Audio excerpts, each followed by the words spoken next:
Sebelumnya KPK menetapkan Lukas NMB menjadi tersangka dugaan suap dan gratifikasi serta tindak pidana pencucian uang. NMB diduga menerima suap 1 miliar rupiah dan gratifikasi yang mencapai 46,8 miliar rupiah. Suap diduga diberikan PT Tabi Bangun Papua Rianto Laka guna memenangkan proyek tender jangka panjang bernilai 41 miliar rupiah di Provinsi Papua. Selain tersangka suap, KPK belakangan juga menetapkan Lukas sebagai tersangka tindak pidana pencucian uang.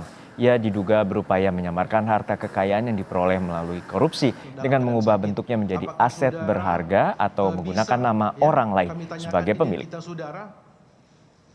Sudah ada rekan kami Dian Silitonga yang memantau jalannya persidangan di Pengadilan Tipikor. Dian, apa saja poin dakwaan terhadap Lukas NMB yang telah dibacakan oleh Jaksa Penuntut Umum?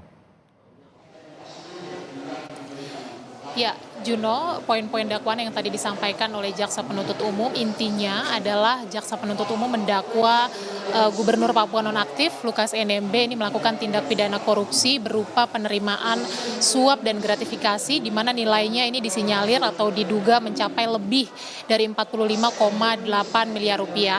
Tadi dalam dakwaan Jaksa Penuntut Umum juga menyebutkan bahwa Lukas NMB ketika menjabat sebagai Gubernur Papua ini menerima suap dan gratifikasi dari dua pihak. Yang pertama adalah dari Piton Enumbi yang merupakan direktur dan juga pemilik dari PT Melonesia Mulia yang perusahaannya bergerak di sektor perdagangan dan juga usaha konstruksi. Nah, dari Piton Enumbi diduga Lukas NMB ini menerima gratifikasi senilai lebih dari 10 miliar rupiah dan kemudian pihak kedua adalah Lukas NMB diduga menerima gratifikasi dari Rianto Laka yang merupakan direktur dan juga pemilik dari PT Tabi Bangun Papua yang perusahaannya juga bergerak di sektor konstruksi dan bangunan.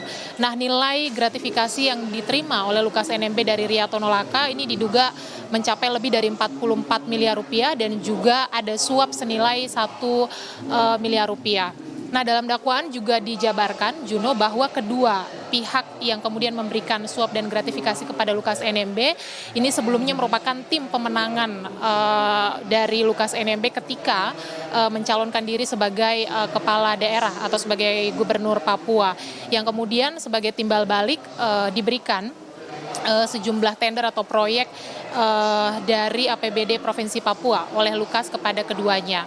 Nah, tadi dalam dakwaan juga Jaksa Penuntut Umum kemudian mendakwa Lukas NMB dengan 3 pasal terkait dengan pemberantasan tindak pidana korupsi. Surat dakwaan ini sudah selesai dibacakan oleh Jaksa Penuntut Umum beberapa waktu yang lalu, Juno, dan saat ini sidang sedang dilanjutkan dengan agenda eksepsi atau pembacaan nota keberatan dari tim penasehat hukum dan juga terdakwa dari Lukas NMB.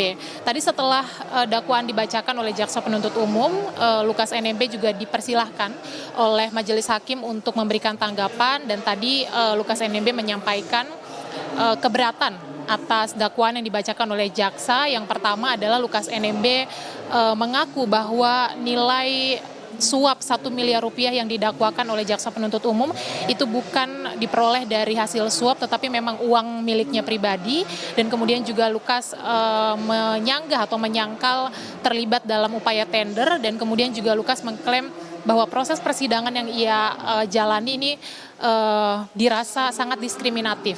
Nah, kemudian poin terkait dengan diskriminatif dan juga kondisi Lukas yang sedang sakit tetapi terkesan sidang dipaksakan ini juga tadi menjadi poin yang cukup alot, Juno, saat sidang hendak dimulai. Tadi kalau Anda saksikan, saudara, sidang ini cukup lama dimulai karena ada perdebatan antara penasehat hukum juga dengan majelis hakim terkait dengan izin Lukas NMB ini bisa mengikuti persidangan.